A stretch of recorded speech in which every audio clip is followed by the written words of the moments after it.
Bila hari tu aku maki Barcelona sebab tak jadi beli Rashford, hari tu ramai fan Barca marah aku. Tapi hang tengok hari ni, punya tak guna perangai Barcelona. Tak jadi pula beli Rashford.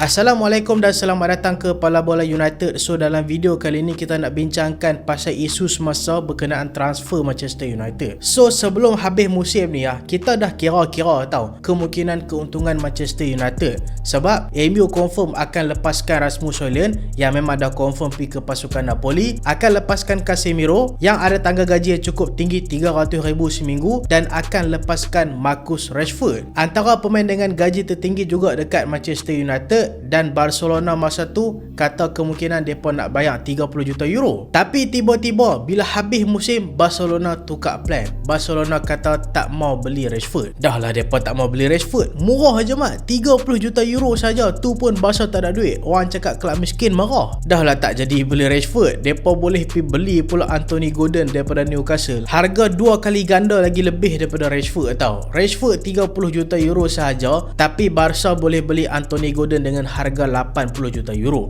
So hari tu masa transfer Anthony Gordon jadi ke pasukan Barca, aku rasa harapan Rashford nak pindah ke Barca memang tipis lah. Memang susah lah Barca nak sign 2 winger yang main dekat posisi yang sama dalam satu musim. Bukan Barcelona saja, tim-tim lain pun sama saja. Sebab tu lah ramai persoalkan pasal apa Rashford dah elok-elok main kat Barca, harga pun murah, tapi Barca go untuk dapatkan Gordon. Tapi aku faham sebenarnya pasal apa Barca pilih option lagi mahal dapatkan Gordon daripada dapat Rashford. Hang kena tengok, yang pertama Anthony Gordon tu boleh split installment. Walaupun harga 80 juta euro, mungkin mereka bahagi 5 ataupun bahagi 4 tahun.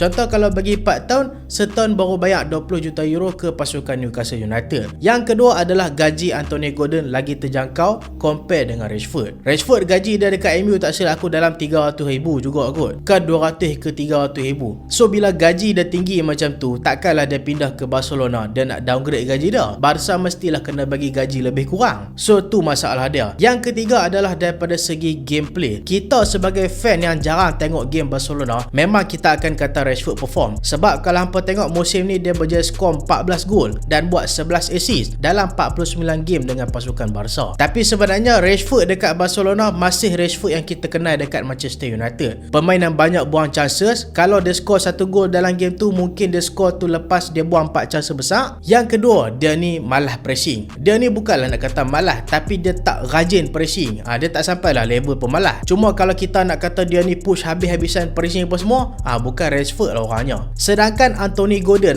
kalau kita tengok ada statistik yang menunjukkan Anthony Gordon kalau kita compare dalam tempoh 90 minit, dia punya pressing 4 kali lagi banyak daripada Rashford. Aku tak ingatlah berapa jumlah dia, tapi memang Anthony Gordon antara pemain yang paling rajin pressing. Even dekat pasukan Newcastle United, dia adalah pemain dengan pressing paling banyak dalam tim tu. Dan satu lagi, Anthony Gordon masih lagi muda. Mungkin sebab tu Barcelona pilih untuk dapatkan Anthony Gordon daripada pasukan Newcastle United compare daripada dapatkan Rashford. Dan sebenarnya yuran 30 juta euro yang MU dengan Barca sebelum ni dah agree, ada tarikh luput dia. Tarikh luput dia adalah pada 15 Jun. Berapa hari lagi sebelum term ni tamat, tapi memang nampak Barcelona bagi keputusan depa tak mau beli Rashford. Tapi bagi aku okey lah kan, hang dah beli Gordon, hang pun bagi alasan hang dia ni pemain lagi rajin, lepas tu installment pun boleh bahagi, gaji pun terjangkau. Okey lah kan, tak apalah, tak sakit hati tu sakit hati, tapi okey lah sikit. Yang buatkan kita jadi lagi geram kalau duduk sebelah muka tu mesti nak penumbuk apa dia. Boleh pula dia tanya MU kan. Dia macam contoh hang cuba bayang perasaan sebelum tu, contoh member hang pinjam barang dengan hang.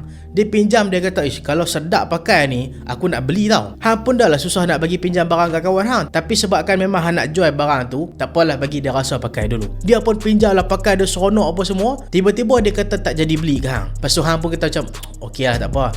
Tapi hang membuatkan lagi sikit hati, dia kata apa? boleh aku pinjam sekali lagi?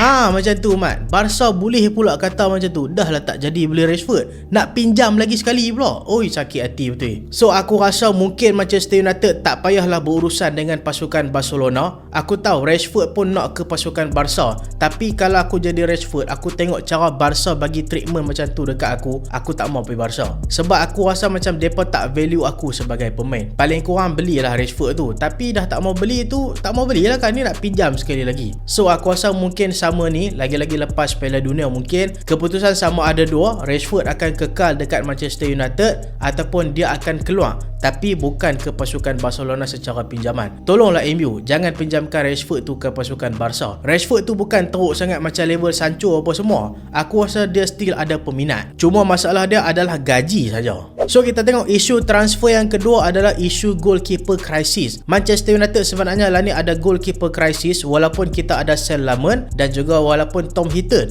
Goalkeeper ketiga kita baru saja renew kontrak. Manchester United berpotensi akan kehilangan Altay Bayindir sama ni, sebab Bayindir dah bagi tahu dia nak game time. Dia tak mau jadi backup lagi. Aku rasa ni macam berita bercampur bau juga untuk kita. Satu, aku rasa macam happy juga sebenarnya, sebab aku rasa Bayindir ni memang dia tak bagus. Mungkin dia bagus tapi dia tak cukup berkualiti dan tak cukup confident untuk jadi goalkeeper MU. So aku rasa dia kemungkinan akan sukses kalau berpindah ke kelab lain. So cerita dah Bayindir memang nak keluar daripada Manchester United. Lah ni Manchester United tambah satu raja lagi, kena cari keeper baru.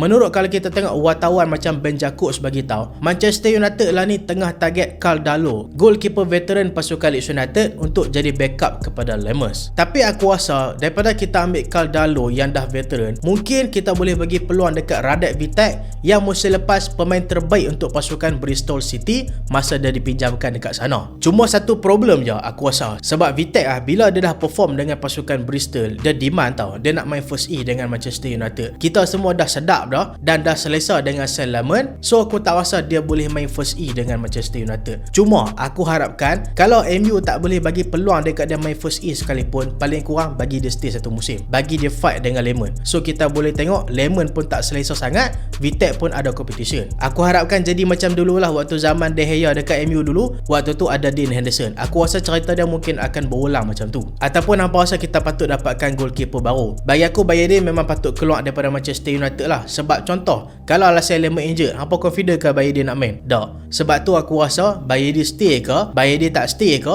kita still kena cari goalkeeper backup yang baru. So apa pendapat hampa? Hampa boleh komen dekat bawah. Itulah isu semasa pasal transfer Manchester United. Dan terima kasih sebab tengok sampai habis. Jangan lupa like, jangan lupa share, jangan lupa subscribe. Aku Solehan, Assalamualaikum.